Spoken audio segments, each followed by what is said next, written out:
donc vous avez reçu la feuille. Hein. C'est la suite de l'analyse des cartes sur les gisements de pétrole et aussi la carte sur les productions de pétrole au niveau mondial. Donc, on y va. On va commencer par étudier le premier graphe qui est ici. D'accord ? Alors, c'est un graphe qui est super intéressant parce qu'il va nous montrer les coûts de production. Peut-être que Julien pourrait arrêter son smartphone maintenant. Ce serait vraiment chouette que tu prennes un stylo ou quoi, une feuille, super. Oui, ça sera dans la vidéo, donc tu montreras à tes parents que je n'ai pas très attentif au cours de géo. Voilà, j'ai la preuve. Donc, coût de production. Alors, le coût de production au niveau du pétrole, est-ce que vous avez une idée de ce que ça veut dire le coût de production? Qu'est-ce que ça veut dire? Combien ça coûte? Voilà, combien ça coûte? Alors, quelle est l'unité, enfin ce qui est utilisé, c'est par baril de pétrole. Donc ça, c'est à noter. Un baril de pétrole, on y va? Donc un baril de pétrole, c'est un grand tonneau comme ça, qui est rempli de 159 litres de pétrole. Et donc c'est l'unité quand on parle de ce combustible. 159. Vous ne mettrez pas le live code s'ils envoient des messages oui, c'est vrai. Alors attends, je change la page alors. Oui, tu as raison Alexandre. Comme ça. Ça. Ah mais. Voilà. Super. Vous pouvez même enregistrer le truc OBS, comme ça, je vous mettre dans le. Où est-ce que oui, tu m'expliques après. Donc, première information, on voit. Pardon? Oui, mais je ne sais plus ce que j'ai dit. Le baril de pétrole, c'est 159 litres de pétrole. Donc, c'est ce que coûte un baril de pétrole. Donc, vous avez ici plein d'exemples. Moyen-Orient, vous avez offshore peu profond, on va décomposer à ça. Venezuela, Russie, schiste nord-américain, le Canada et l'Arctique. Première information par rapport au Moyen-Orient. Vous voyez que le Moyen-Orient est l'endroit au niveau mondial où le coût de production de ce pétrole est le moins cher. Pour plusieurs raisons. La première, on y va, c'est la profondeur. C'est la profondeur des gisements de pétrole.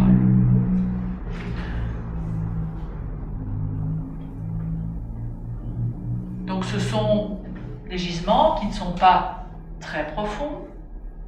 Et donc, si ce n'est pas très profond, bien ça a un avantage, c'est que ça ne coûte pas très cher pour aller l'extraire du sous-sol. Ça c'est une première chose, un premier avantage. Deuxième avantage,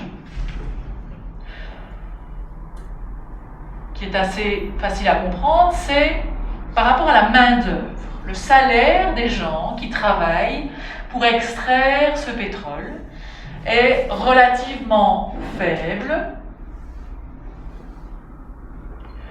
Donc une main-d'œuvre bon marché. Donc ça c'est aussi un élément qui... Le salaire des personnes qui travaillent dans ce secteur-là. Donc ça aussi c'est un point important à noter.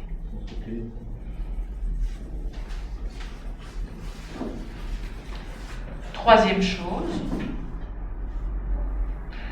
c'est un pétrole qui n'est pas très lourd à raffiner. Ça veut dire que vous allez voir, par exemple, au niveau du Canada, ce pétrole est très lourd, c'est une sorte d'huile assez visqueuse, etc. Donc, il va avoir des frais de raffinage très importants. Ici, au Moyen-Orient, le pétrole est assez léger, et donc, pas de problème pour le raffinage, ça va coûter moins cher que dans d'autres régions. Donc ça, c'est encore un élément supplémentaire à savoir. Donc c'est cet aspect de la viscosité du pétrole. Donc c'est le pétrole qui n'est pas visqueux et donc au niveau du raffinage, qui ne posera pas vraiment de problème.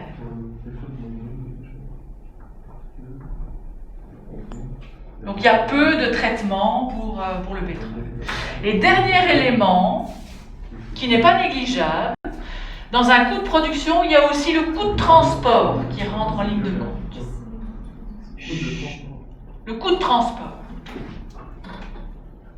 Alors pour ça, je vais changer de slide.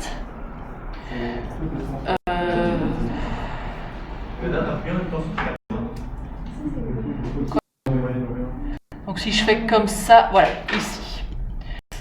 Alors j'espère que ceux qui sont en live voient ce que je fais.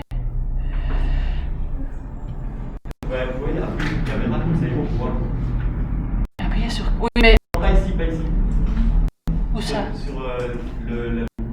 Vous avez déjà ouvert. Non, mais vous avez déjà ouvert le Smart School. Smart School. Ah! Vous avez à côté, en bas, Smart School, les 4 boutons bleus. Ça? Oui. Mais je ne sais pas partager ma webcam. J'ai déjà essayé. Je ne sais pas pourquoi ça me... Oui, ça ne marche pas. J'ai déjà essayé. Enfin, je pense pas. Ah, c'est pas grave. Allez, on continue.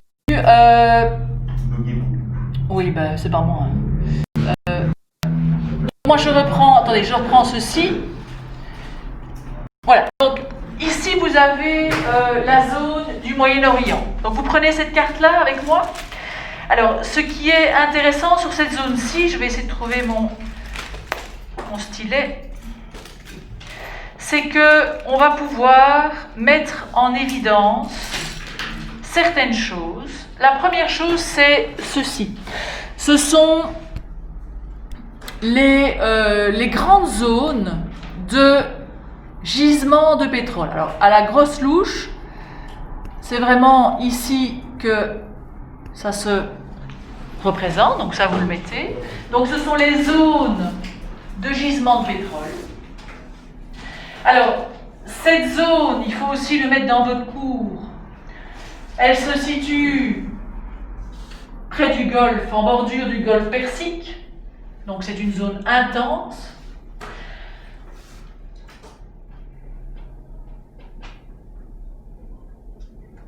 Donc ça, c'est vraiment la concentration des gisements. Et alors, ce qui est intéressant, c'est de voir que finalement, tous ces gisements de pétrole sont à proximité de la côte. À proximité de la côte. D'accord?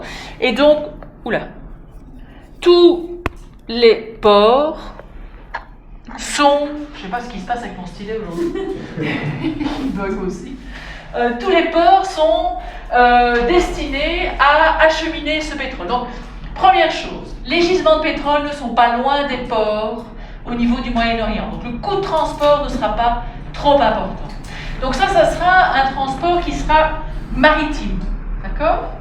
Alors, il y a une deuxième façon de transporter le pétrole, c'est via les oléoducs. Alors, je prends mon stylo, je m'en vais près de la carte.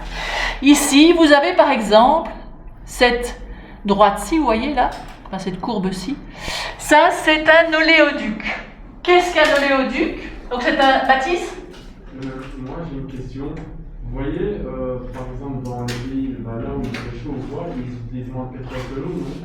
Alors, ils utilisent moins de pétrole que nous par rapport au chauffage. Mais au niveau électricité, au niveau voiture, etc., tout ça, la consommation est la même. Rappelle-moi ton prénom. Elena. Comment c'est? Alors, oléoduc. O, et puis O-D-U-C-S. Oléoduc. Donc, c'est un énorme tuyau qui traverse ici tout le désert de l'Arabie Saoudite.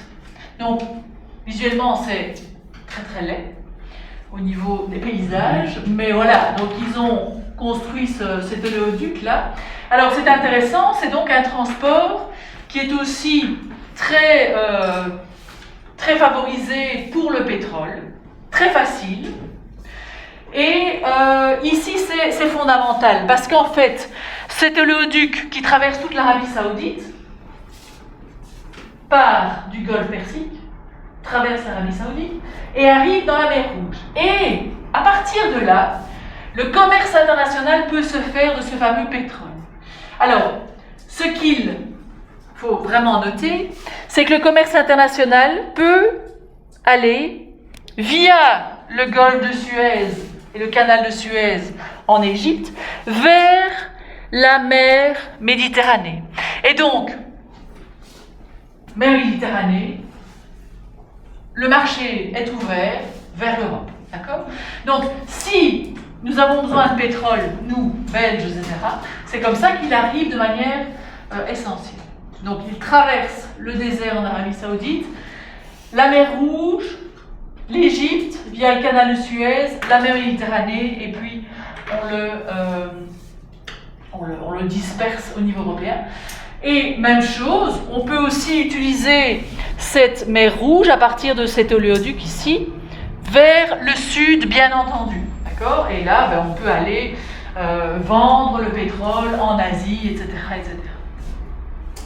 Donc voilà, je pense que cette carte, elle était vraiment intéressante à regarder par rapport au gisement, par rapport à la façon dont on transporte le pétrole.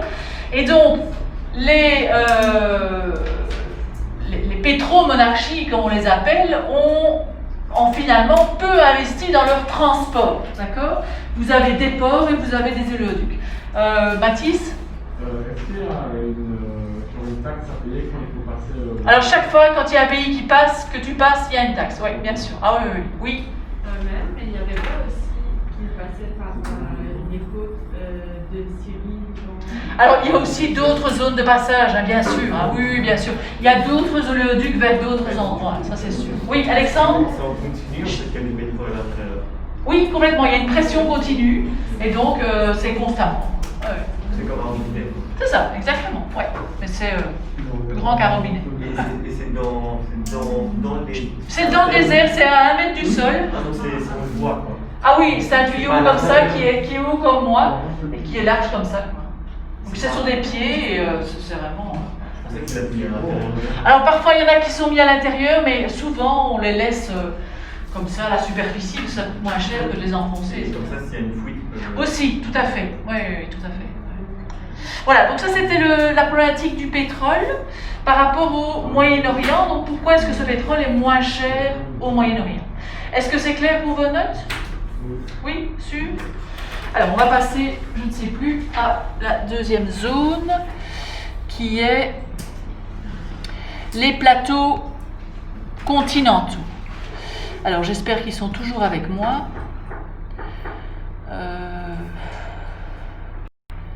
Oui, je suppose.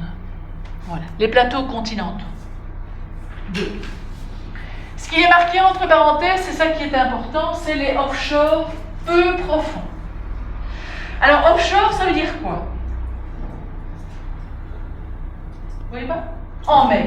Donc ce sont des gisements de pétrole qui sont en mer. Alors ceux-là, ils représentent 2 pays européens. Alors il faut savoir quand même que l'Europe a des gisements de pétrole, quand même assez importants. Vous avez, quels sont les pays européens où il y a du pétrole? La quoi? La Russie. Oui. Tu appelles ça un pays européen, toi? Oui, c'est vrai que c'est l'Eurasie. Bon, alors tu as raison, alors il y en a 3, il y a la Russie, mais ça ne fait pas partie de là. Très bien, la Norvège. Il n'y a pas l'Italie. Non. De manière importante, l'Italie? Non, pas de manière absolue. Et il y a le Royaume-Uni. Le Royaume-Uni est principalement l'Écosse. Donc ça, vous notez. Donc les 2 zones ici qui sont représentées par rapport au offshore peu profond, c'est la Norvège et le Royaume-Uni. Alors, premier avantage de ces gisements, c'est qu'ils ne sont pas profonds. Donc, coût d'extraction moins important, etc., etc. Deuxième avantage,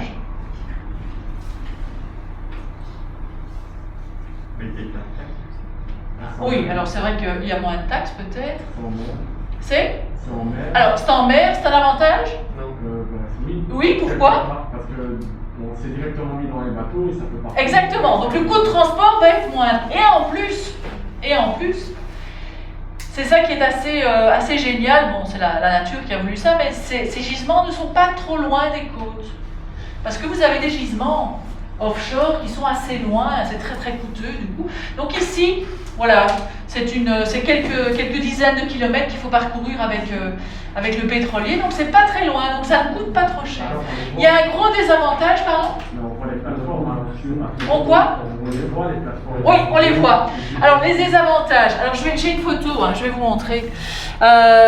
Les désavantages de ce genre de principe, c'est que, c'est vrai, au niveau visuel, c'est quand même pas génial. Regardez, ça ressemble à ça. Vous avez déjà vu ce genre d'image, hein? Donc des plateformes comme ça. Alors, une plateforme, notez-le, offshore comme ça, elle peut être soit flottante, tout en étant évidemment reliée au gisement qui est en dessous, bien sûr. Donc elle peut être flottante. Mais la plupart des cas, ce sont des plateformes qui sont avec un socle bien défini. Et donc qui sont vraiment attachées au plateau de la mer. Mathis? Et donc une fois que le gisement est vide, on démonte. Voilà, exactement, oui. Mais là, on est parti quand même pour plusieurs années. Ce sont des investissements colossaux. Et donc voilà, les multinationales pétrolières peuvent estimer la quantité de pétrole et donc elles savent qu'elles peuvent investir des millions de dollars pour construire ça, mais c'est quand même rentable à la fin. Oui, Elena? Dans quel cas on peut trouver des stations flottantes?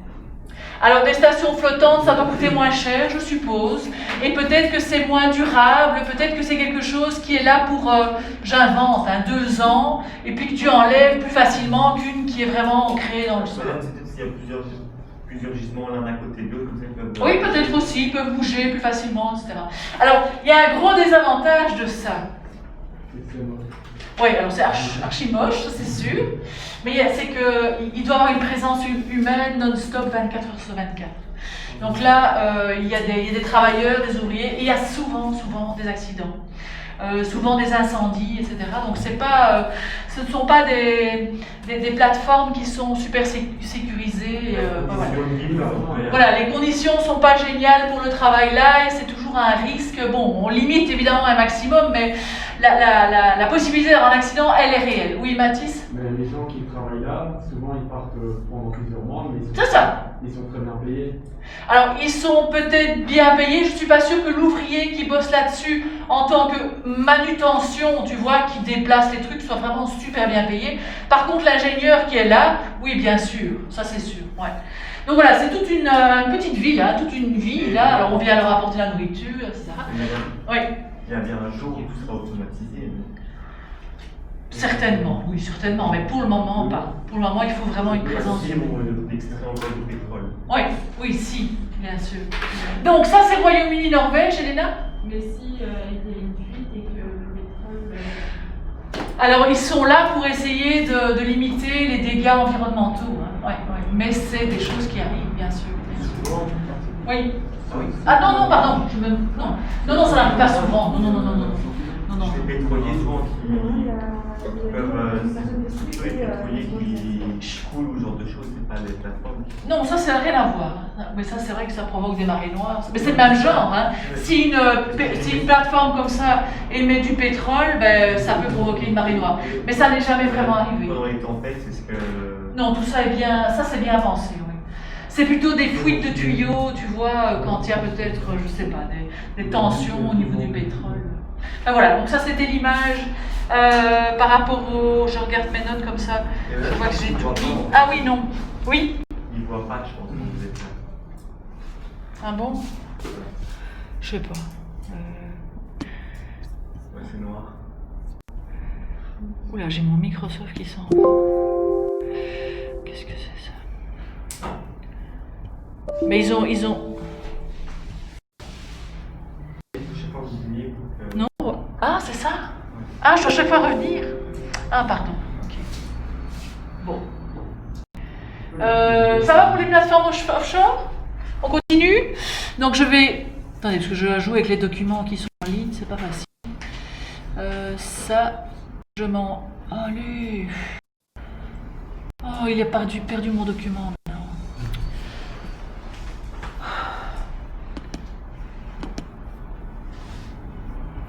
Oh, c'est compliqué, hein.